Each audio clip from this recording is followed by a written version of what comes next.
বিসমিল্লাহির রহমানির রহিম। জুরাইন আশরাফ মাস্টার আদর্শ উচ্চ বিদ্যালয়ের অনলাইন ক্লাসে সবাইকে শুভেচ্ছা ও স্বাগতম। সুপ্রিয় শিক্ষার্থীবৃন্দ, তোমরা সবাই কেমন আছো? দেখো, আজকের পাঠ পরিচিতি শ্রেণী অষ্টম, বিষয় বিজ্ঞান, অধ্যায় সপ্তম। আমরা সপ্তম অধ্যায়ে পৃথিবী ও মহাকর্ষ এই বিষয়ে আজকে পড়ব। তো আমরা আমাদের মূল পড়ালেখায় চলে যাই।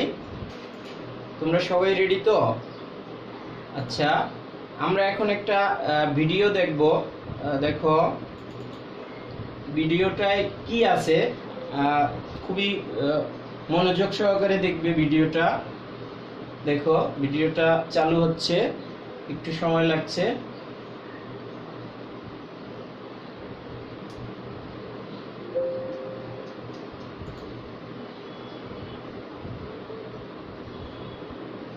দেখো ভিডিওটায় কি দেখা যাচ্ছে, তোমরা নিশ্চয়ই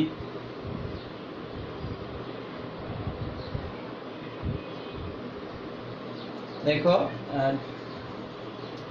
প্রায় 350 বছর আগের কথা। ইংরেজ বিজ্ঞানী স্যার আইজাক নিউটন একটা গাছ দেখা যাচ্ছে, তাই না? গাছের নিচে একজন লোক বসে আছে, তিনি কি যেন খাচ্ছেন। হঠাৎ মাথায় একটা আপেল পড়লো। তিনি চিন্তা করতে লাগলেন, আপেলটি কেন অন্যদিকে না গিয়ে তার মাথায় পড়ল। এই চিন্তা থেকে 1687 সালে তিনি মহাকর্ষ। আসলে ঘটনাটা এরকম, ইংরেজ বিজ্ঞানী স্যার আইজাক নিউটন একদিন আপেল গাছের নিচে বসেছিলেন। আজ থেকে প্রায় 350 বছর আগের ঘটনা। তো উনি যখন আপেল গাছের নিচে বসে রেস্ট নিচ্ছিলেন, তখন হঠাৎ করে ওনার মাথায় একটা আপেল পড়লো। তো স্বভাবতই একটা কৌতূহল জাগলো মনের ভিতরে যে আপেলটা কেন তার মাথার উপর পড়লো, এটা কেন বাঁকা হয়ে কোনো দিকে গেল না কেন, বা উপরে চলে গেল না কেন, পাশে পড়লো না কেন, সোজা বরাবর নিচে আসলো কেন, এটা নিয়ে উনি অনেক কৌতূহল জাগলো। তারপরে উনি যেটা আবিষ্কার করলো, তারপর অনেকবার পরীক্ষা নিরীক্ষা করে দেখছেন যে আসলে উপর থেকে যা কিছুই পড়ে নিচে চলে যায়, তাই না? তো উনি এই ঘটনা থেকে যেটা আবিষ্কার করলেন, দেখো উনি এই ঘটনা থেকে কি আবিষ্কার করলেন তোমরা নিশ্চয়ই সবাই জানো।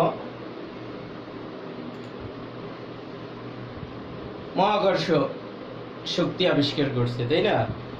মহাকর্ষ অভিকর্ষ শক্তি। তো আজকে আমরা এই বিষয়টাই পড়ব, পৃথিবী ও মহাকর্ষ। ঠিক আছে? তো ঘটনাটা নিশ্চয়ই বুঝতে পারছো, তোমরা বইয়ে পড়ছো।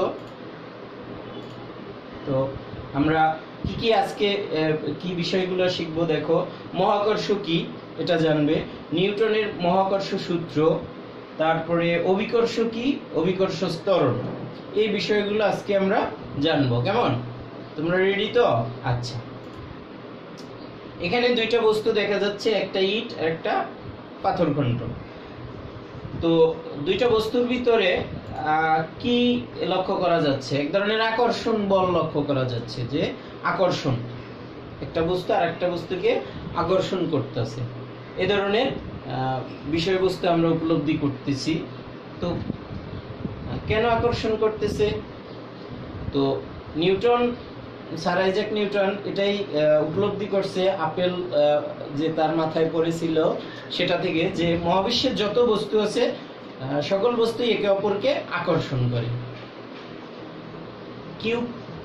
কি আবিষ্কার করছেন? যে মহাবিশ্বের যত বস্তু আছে তারা একে অপরকে নিজের দিকে আকর্ষণ করে। আমরা ইট ও পাথরের ভিতর সেরকম আকর্ষণ বলি অনুভব করতেছি। ঠিক আছে? তো উনি তারপরে এটার নাম দিয়েছে কি? মহাকর্ষ। যে এই মহাবিশ্বের যে কোনো দুইটি বস্তুকণা একে অপরকে নিজের দিকে যে বলে আকর্ষণ করে তাই মহাকর্ষ। মহাবিশ্বের যে কোনো দুইটি বস্তুকণা একে অপরকে যে বলে আকর্ষণ করে সেটাকে কি বলে? মহাকর্ষ। ঠিক আছে? আচ্ছা, এবার দুইটি বস্তুকণার ভর আছে, ধরলাম এ একটা আর এ একটা, দুইটা বস্তু কণা। এবার এটার ভর m1, এটার ভর m2 ধরলাম। এদের ভিতর দূরত্ব থাকে, একটা নির্দিষ্ট দূরত্ব থাকে যেটাকে d দ্বারা প্রকাশ করে, আর যে বলে আকর্ষণ করে সেটাকে f দ্বারা প্রকাশ করে। বুঝতে পারছি? তাহলে মহাবিশ্বের প্রত্যেকটি বস্তু কণা একে অপরকে একটা বল দ্বারা আকর্ষণ করে, সেই বলটা কি? মহাকর্ষ। বস্তু দুইটার ভর থাকবে, বস্তু দুইটার ভিতর দূরত্ব থাকবে, এবং যে বলে আকর্ষণ করে সেটাকে আমরা এফ দ্বারা প্রকাশ করি। ঠিক আছে? আচ্ছা, এরপরে দেখো স্যার আইজ্যাক নিউটন, ইনি তার মহাকর্ষ সূত্রটি কি? যে এরকম মহাকর্ষ সূত্রটি, এই মহাবিশ্বের যে কোনো দুইটি বস্তু কণা একে অপরকে নিজের দিকে আকর্ষণ করে, এটা আমরা একটু আগেও দেখলাম। এখন এই আকর্ষণ করার কি কি যৌক্তিকতা দেখো। এই আকর্ষণ বলের মান তাদের ভরের গুণফলের সমানুপাতিক। বস্তু দুইটার ভর আমরা একটু আগে দেখেছি যে দুইটা বস্তু তার ভর থাকবে, ভরের গুণফলের সমানুপাতিক। আকর্ষণ বলটা ভরের গুণফলের সমানুপাতিক, এই একটা বিষয়। আর একটা কি? মধ্যবর্তী দূরত্বের বর্গের ব্যস্তানুপাতিক। দূরত্ব যা তার বর্গের ব্যস্তানুপাতিক, মানে উল্টা, তাই না? আর হলো এবং এই বল বস্তু কণাদের মধ্যবর্তী সংযোগ সরলরেখা বরাবর ক্রিয়া করে। এই তিনটা বিষয়। তাহলে নিউটনের মহাকর্ষ সূত্র বিষয়ে কয়টা? তিনটা। যে বস্তুদ্বয়ের ভরের গুণফলের সমানুপাতিক, মধ্যবর্তী দূরত্বের বর্গের ব্যস্তানুপাতিক, এবং এই বল বস্তু কণাদের সংযোগ সরলরেখা বরাবর ক্রিয়া করে। কেমন? এবার আমরা সূত্রটার ব্যাখ্যায় চলে যাই। তোমরা সূত্রটা বুঝতে পারছো নিশ্চয়ই, তাই না? এবার আমরা ব্যাখ্যায় চলে যাই। দেখো মহাকর্ষ সূত্রের ব্যাখ্যা। আকর্ষণ বলের মান কিরকম হবে দেখো। বস্তু দুটির ভরের গুণফলের সমানুপাতিক, এটা ছিল কিন্তু প্রথমে। বস্তু দুটির ভর যদি m1 m2 হয়, তাহলে বল f সমানুপাতিক কি? m1 * m2, ভরের গুণফলের সমানুপাতিক। দেখো বল হলো ভরের গুণফলের সমানুপাতিক। দুইটা বস্তু, একটার ভর m1, একটার ভর m2 ধরলাম, তাহলে f সমানুপাতিক m1 m2, ভরের গুণফলের সমানুপাতিক বল গেল একটা। এবার এদের দূরত্বের বর্গের ব্যস্তানুপাতিক। দূরত্ব যদি আমরা d ধরি, দেখো তাহলে দূরত্ব d, এর বর্গ d², এর ব্যস্তানুপাতিক মানে উল্টো 1/d²।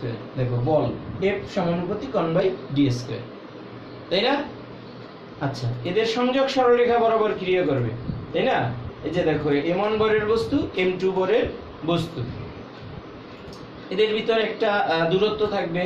দেখো বলটা সংযোগ সরলরেখা বরাবর ক্রিয়া করছে। তো আমরা তিনটা বিষয় বুঝতে পারছি। এখন দেখো প্রথমটা হলো f সমানুপাতিক m1 m2, মানে হলো বল হলো ভরের গুণফলের সমানুপাতিক আর দূরত্বের বর্গের ব্যস্তানুপাতিক। আমরা দুইটা একত্রে লিখতে পারি কি? কি লিখতে পারি বলো?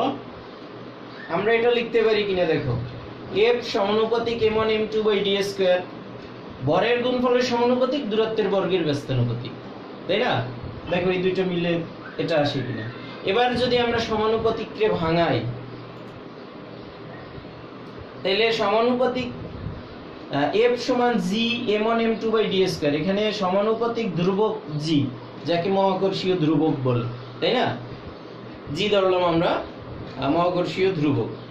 তো তাহলে নিউটনের মহাকর্ষ সূত্র সমীকরণটা কি আসে? নিউটনের মহাকর্ষীয় সূত্রের সমীকরণটা কি আসে? f সমান g * m1 m2/d²। এটা হলো নিউটনের মহাকর্ষীয় সূত্রের সমীকরণ। তাহলে আমরা যদি বস্তু দুইটার ভর জানতে পারি, এদের মধ্যবর্তী দূরত্ব জানি, আর মহাকর্ষীয় ধ্রুবকের মান জানি, তাহলে তো আমরা বলটা বের করতে পারবো, তাই না? এবার বস্তু দুইটার ভর নির্দিষ্ট করে আমরা কোথাও পেলাম, দূরত্ব মেপে বের করলাম, কিন্তু জি এর মান কোথায় পাবো? জি এর একটা নির্দিষ্ট মান আছে, যাকে মহাকর্ষীয় ধ্রুবক বলে। এই যে 6.673 × 10⁻11, এটা হলো জি এর মান। ঠিক আছে? তো আমরা নিউটনের মহাকর্ষীয় সূত্রের ব্যাখ্যাটা ভালোভাবে বুঝতে পারছি। আচ্ছা, এবার কি আসে দেখি। এখানে একটা ছেলে খেলা করতেছে। দেখো ছেলেটা কোথায় আসতেছে? পৃথিবী পৃষ্ঠে চলে আসছে, তাই না? পৃথিবী পৃষ্ঠে এসে বল নিয়ে খেলা করতেছে, বলটাকে যতই পা দিয়ে বাড়ি দিচ্ছে উপরে যাচ্ছে আবার নিচে পড়ে যাচ্ছে, উপরে যাচ্ছে আবার নিচে পড়ছে, উপরে যাচ্ছে আবার নিচে পড়ছে, বারবার কি নিচের দিকে যাচ্ছে। কেন যাচ্ছে নিচের দিকে, তাই না? এটা থেকে আমরা কি বুঝতে পারি? ওই যে মহাকর্ষ বল, তাই না, একে অপরকে নিজের দিকে আকর্ষণ করে। আচ্ছা, এবার আরেকটা ঘটনা দেখি। দেখো, একটা ছেলে ছাদের উপর দাঁড়িয়ে আছে একটা বল নিয়ে, বলটা ফেলে দিল, হাত থেকে তার বলটা ফেলে দিল। দেখো, ফেলে দেওয়ার পর এটা মাটিতে পড়লো। দুইটা ঘটনার ভিতর মিল আছে, তাই না? যে দুইটা ঘটনাই বস্তুটাকে নিচের দিকে টানতেছে, তাই না? পৃথিবী নিচের দিকে টানতেছে। তাহলে এই ঘটনাটাকে কি বলে? দেখো, তোমরা কেউ বলতে পারো এই ঘটনাটাকে। এবার দেখো আরেকটা ঘটনা, ওই যে সেই একই ঘটনা, নিউটন আপেল গাছের নিচে বসেছিলেন, আপেল নিচে পড়তেছে, তাই না? তাহলে তিনটা ঘটনার একই রেজাল্ট, যে নিচের দিকে যাচ্ছে, পৃথিবীর দিকে যাচ্ছে। তাহলে আমরা এটাকে কি বলতে পারি? দেখো, এটাকে আমরা বলতে পারি অভিকর্ষ। এটাকে আমরা বলতে পারি অভিকর্ষ। একটু আগে আমরা পড়েছি মহাকর্ষ, এখন হলো অভিকর্ষ। মানে পৃথিবী কোনো বস্তুকে তার নিজের দিকে যে বলে টানে সেটাকে কি বলে? অভিকর্ষ। বুঝতে পারছি? পৃথিবীর সাথে কোনো বস্তুর যে আকর্ষণ সেটা হলো অভিকর্ষ। তাইলে অভিকর্ষ কি? দেখো, যে কোনো বস্তুর উপর পৃথিবীর আকর্ষণকে অভিকর্ষ বলে। মহাবিশ্বের যে কোনো দুইটা বস্তুর মধ্যে আকর্ষণ হলো মহাকর্ষ, কিন্তু দুইটা বস্তুর যদি একটা পৃথিবী হয় তাহলে সেটা অভিকর্ষ হয়ে যাবে। ঠিক আছে? এবার দেখি নিচের ঘটনাটি লক্ষ্য করো। একটা ছেলে ছাদে দাঁড়িয়ে আছে, বল হাতে, বলটাকে ফেলে দিল। দেখো ঘটনাটা কি আছে, বলটাকে ফেলে দিল, ফেলে দিয়ে এটা মাটিতে পড়লো। আবার খেয়াল করো, বলটা যখন পড়লো তখন আস্তে আস্তে, কিন্তু যত নিচে যাচ্ছে তত তার বেগ বৃদ্ধি পাচ্ছে, তাই না? এটা কিন্তু আমরা ঘটনা থেকে লক্ষ্য করলাম। বলটা যখন ফেলে দিল তার হাত থেকে তখন আস্তে আস্তে পড়তেছিল, যত নিচে যাচ্ছে তার বেগ বৃদ্ধি পেতেছিল। কেন? বলটি পড়ার সময় গতিবেগের কি কোনো পরিবর্তন হয়েছে? অবশ্যই হয়েছে। যখন ফেলে দেওয়া হয়েছে তখন আস্তে আস্তে, যখন যত নিচে যাচ্ছে তত তার বেগ বৃদ্ধি পাচ্ছে, তাই না? গতিবেগের এই পরিবর্তন কেন হচ্ছে? অভিকর্ষ বলের জন্য। পৃথিবী যে বল দ্বারা তার নিজের দিকে কোনো বস্তুকে টানে সেটাই হলো অভিকর্ষ। একটু আগে আমরা পড়েছি, তাই না? তো তাহলে এটা অভিকর্ষ বলের জন্য, রাইট? আচ্ছা, বেগের এই পরিবর্তনের হারকে কি বলে? প্রথমে কম ছিল, তারপরে আবার বাড়ছে, তারপর আবার বাড়ছে, তারপর আবার বাড়ছে, তাই না? শেষ পর্যন্ত গিয়ে একেবারে বৃদ্ধি পেয়েছে। তোমরা একটা বাস্তব জগতে দেখো, তুমি ছাদে দাঁড়িয়ে আছো, একটা ইট ফেলাইলা। ধরো তুমি 5 তলার ছাদে দাঁড়িয়ে আছো, 5 তলা থেকে ইটটা ফেলাইলা, যদি 4 তলা থেকে ধরো বা 3 তলা থেকে ধরো, তাহলে যতটুকু আঘাত পাবে, নিচে যদি থেকে ধরো তাহলে কি বেশি আঘাত পাবে না? তার মানে কি খুব জোরে পড়বে নিচে থাকতে, তাই না? তার মানে তার বেগ বৃদ্ধি পেয়েছে। এই বেগ পরিবর্তন, বেগের এই পরিবর্তনের হারকে অভিকর্ষ ত্বরণ বলে। বেগের এই পরিবর্তনের হারকে অভিকর্ষ ত্বরণ বলে। ক্লিয়ার? সবাই বুঝতে পারছো? তাহলে অভিকর্ষ ত্বরণের সংজ্ঞাটা কি? দেখো, অভিকর্ষ বলের প্রভাবে ভূপৃষ্ঠে মুক্তভাবে পড়ন্ত কোনো বস্তুর বেগ বৃদ্ধির হারকে অভিকর্ষ ত্বরণ বলে।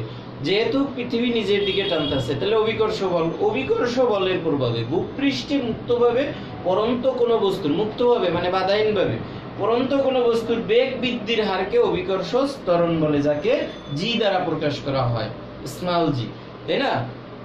ঠিক আছে?